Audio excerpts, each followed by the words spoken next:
So you're going to want to clean your filter about every 3 to 6 months. It depends, and you'll figure out how. So all you're going to need to do that is a Phillips head screwdriver or a drill with a Phillips head in there. And you just go out there. Okay, so you find your Phillips head, you unscrew your top, and you're cleaning your filter out. Pull this off. You pull the filter out, you take it over to the water spigot, you just run it up underneath there, make sure it's clean, you can squeeze dry it, and you can just put it in.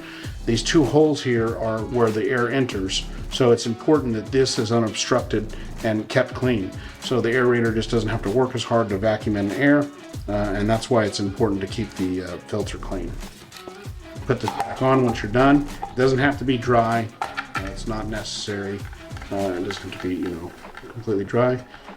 And you can see I put that in pretty quick with just my hands.